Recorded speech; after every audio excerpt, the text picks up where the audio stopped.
You're listening to Empire by Design, episode 61. Hey, I'm Katie Wyatt, coach, consultant, transformation facilitator, action taker, empire builder, and this is Empire by Design. In this show, we're building empires, we're sharing stories, and we're getting up close and personal on the strategies that make an empire in today's online world. Get all the show notes, past episodes and more at katiewyatt.me. For now, settle in for the ride. Hello, Empire Builders. Welcome back to the podcast. In this episode, I am pumped to share with you the big themes coming out of the 2 and only podcasting conferences here in Australia, AusPod and Wyatt Podcast, where you will get some of the very latest thought leadership on what it takes to create great content today. So whether you're planning to podcast or not, if you're an entrepreneur and you're creating content as part of your marketing, and if you're not, you should be, this is relevant to you. So let's get into it. Welcome back to the show. How good was Amy? It's actually hilarious that I'm saying that because I'm recording this actually before the episode with Amy goes live.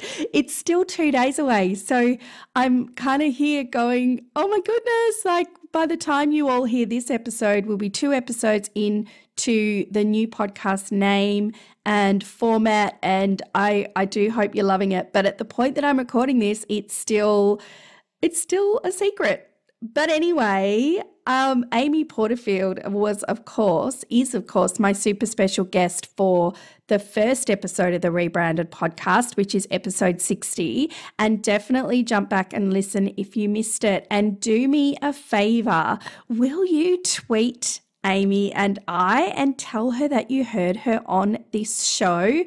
That would totally make my day because, it would let her know that my audience are big fans of hers and let her know that this little Aussie podcaster can, get people to tweet her on Twitter. Hello, that would be totally cool.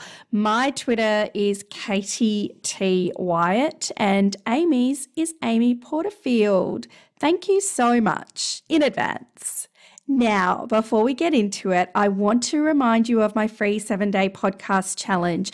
If you want to explore how a podcast would fit into your business model, I help you do it in a fun, interactive challenge in just 7 days. You can be podcasting in 7 days if that is your goal. So if you are the master procrastinator and you need that kick up the bum to just get going, the challenge is it. So you can check it out at podwellcourse.com/7DPC.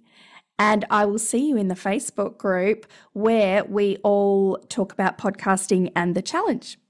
And now a little preface to today's episode. You all know that I am a mad podcaster and I love working with entrepreneurs and brands on their podcast and helping them to get on podcasts. So I was hugely excited because in the space of a week, I got to go to 2 podcasting conferences here in Australia, AusPod, which was put on by the ABC, which is Australia's national broadcaster, on September 30, International Podcast Day, Snaps, and Wyatt Podcast, which is put on by Ronsley Vaz, who is the founder of Amplify. Now, don't switch off. Please come back just because you think this is all about podcasts. This is not. This is about content marketing and creating great content. And there were some world-class content creators in the room at both events. And I want to bring you the benefit of what they're doing, what's working for them in their content creation today. So let's go. AusPod was held in the ABC studios in Sydney and it was a 1-day conference. Tickets were free, although you had to apply to get access. I assume it was just a first come, first served arrangement. Now, of course, ABC is Australia's national broadcaster.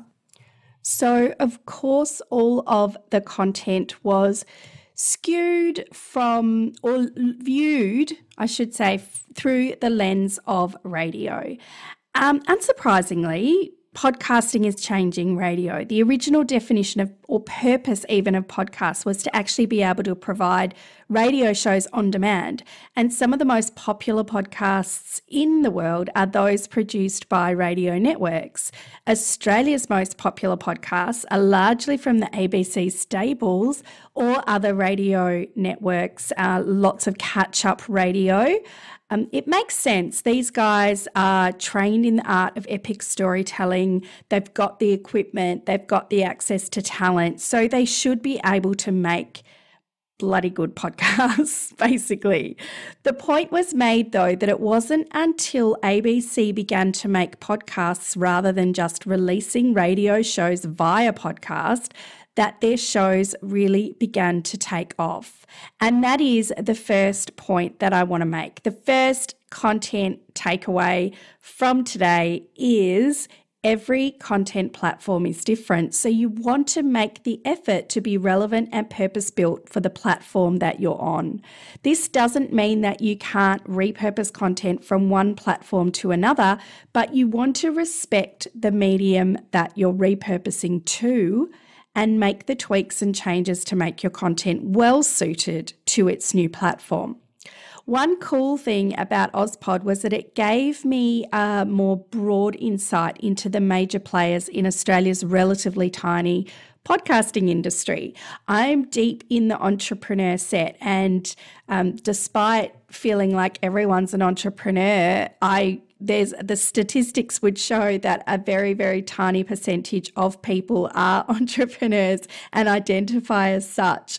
So a lot of us entrepreneurs we're looking to the US to see what trends and insights are coming in podcasting. And that means that I actually often don't have a good view of who the players outside the entrepreneurial world are here in Australia. But Ozpod, by virtue of the speakers it chose to invite, gave a pretty good view of the industry, I think, outside of the entrepreneurial or the Procaster network. And the Procaster is language I've picked up recently from She Podcasts, which is really the people that are podcasting as part of their business or job. And that's, they're exactly the people who I work with.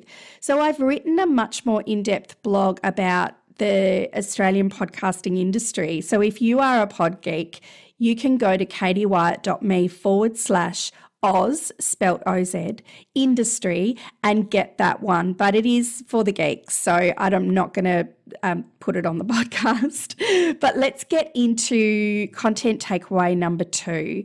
And everything flows from here, and that is that content is king. This came up over and over again across both conferences, and I'm really glad it did. There's no excuse for crap content, and if you want to stand out, particularly as the podcasting niche is growing, you really need to prioritize the quality and the effort of your content. Some of the most actionable suggestions that I got particularly from We Are Podcast, who really hit it out of the park when it came to providing actionable tips to improve your podcast immediately. So Sean D'Souza of the 3-Month Vacation podcast and psychotactics.com talked all about storytelling, and he's a masterful storyteller. You just need to listen to one of his podcast episodes to have your mind blown by both the marketing strategies that he uses, but also the way that he ties multiple storylines into and back to the business thing that he's talking about.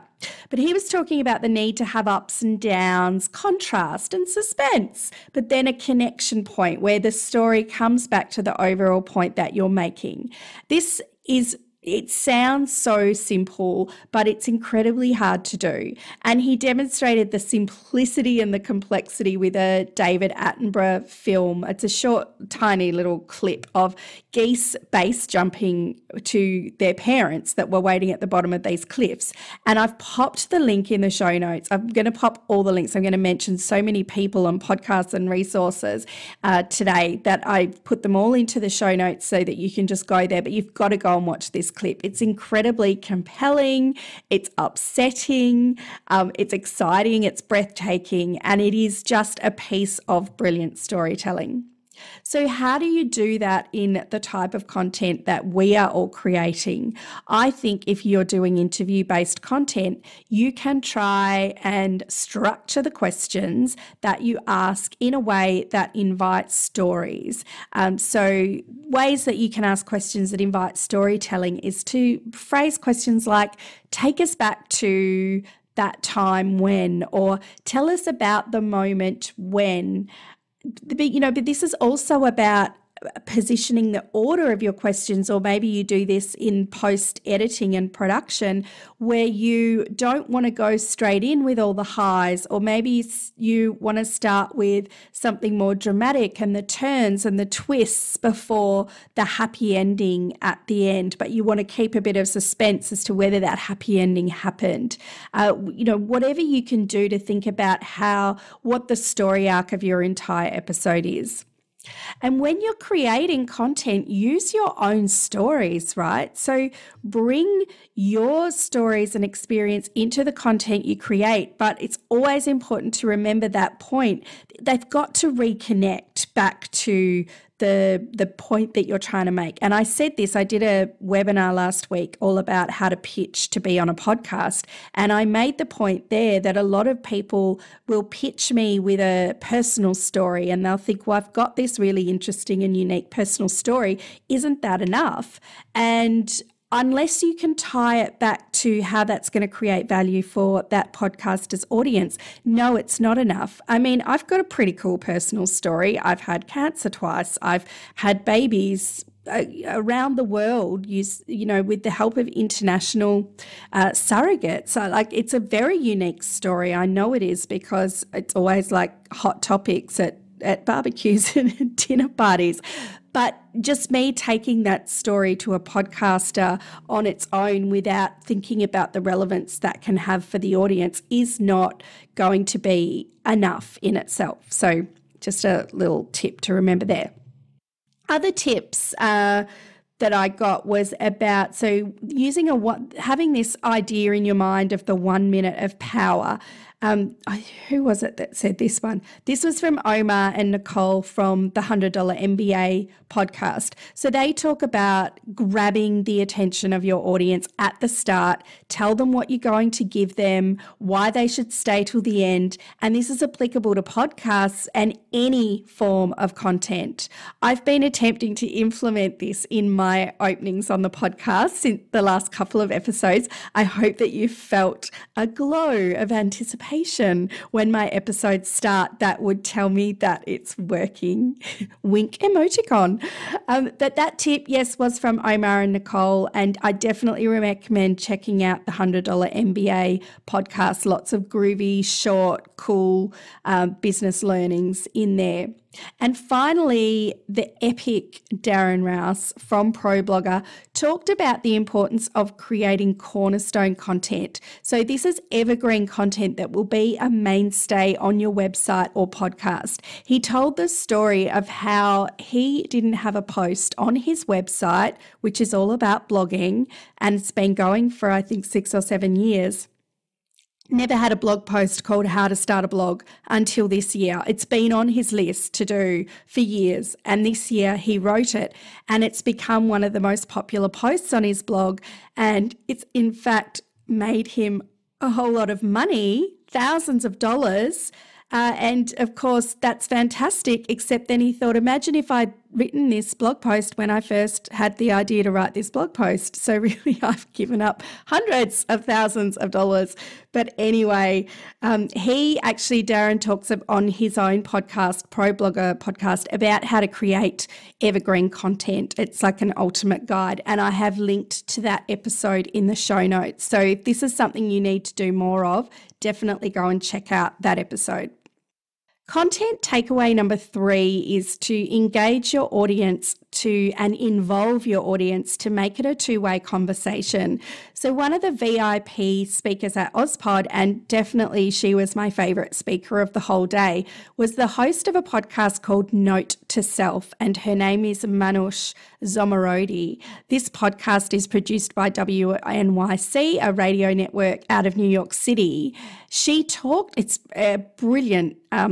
It's not a tech podcast, but it's about how we exist as humans in a digital world, basically. I'm sure I've just completely killed that description, but it is worth checking out. Really, really, really interesting topics get discussed. She talked about the brilliant challenges that she's created as a way to involve her audience in creating the content that goes onto the show. So the first challenge was called Bored to Brilliant, and the audience got so involved and were submitting voice memos as part of the challenge that they were creating episodes using that input. So the audience became part of the story. And I'm sure you can imagine, by being part of that story and highly engaged on multiple levels, not just at the moment that I'm listening to the podcast, but because I'm implementing this challenge and then I'm recording you a voice memo and I'm thinking about it all the time, how engaged am I in that podcast, and how, unlikely am I to move away from that show?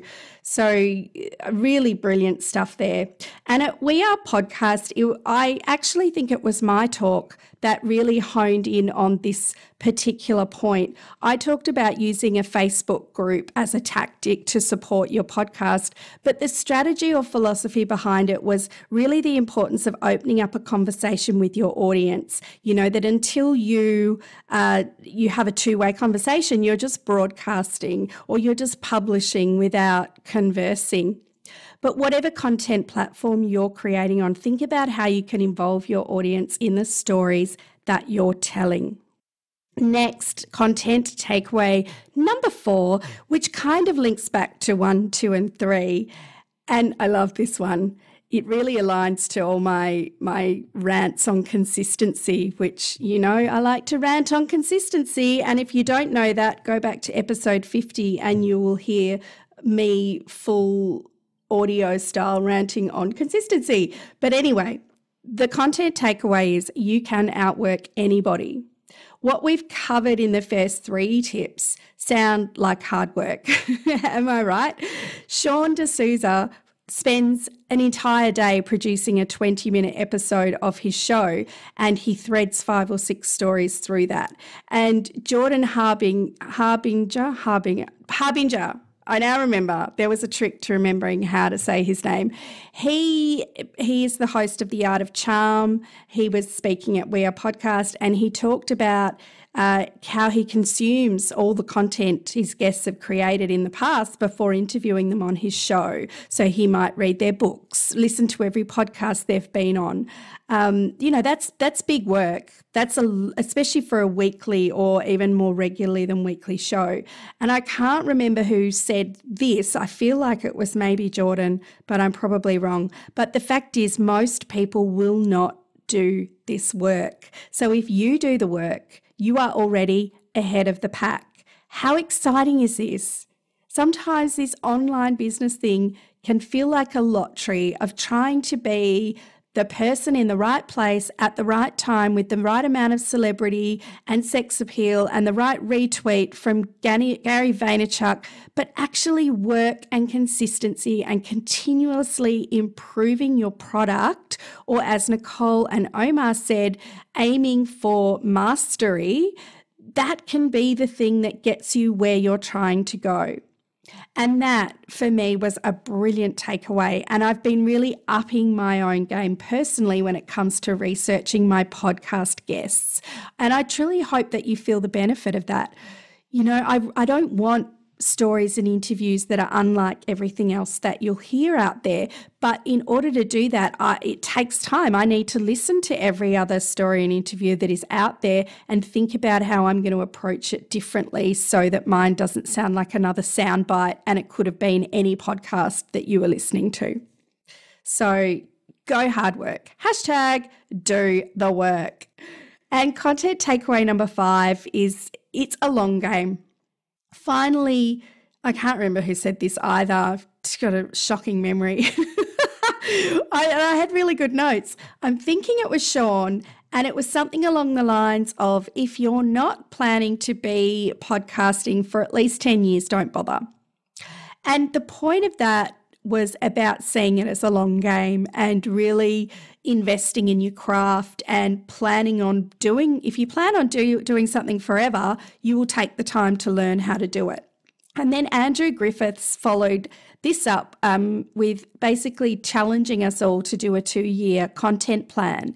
And I've talked about the impact that has had on me quite a lot recently. I discussed it on Lady Boss Chats, my other podcast, and in my Facebook group. It's a real mindset shift to think about, if you're planning content 2 years out and you're thinking, well, what is going to be relevant to my audience and my industry in 2 years? You have to raise your eye level and start thinking about what is going to be happening 2 years from now, and start really laying the groundwork to be talking about that now and 2 years out. That's quite an incredible little hack from Andrew that I adore. So that's it.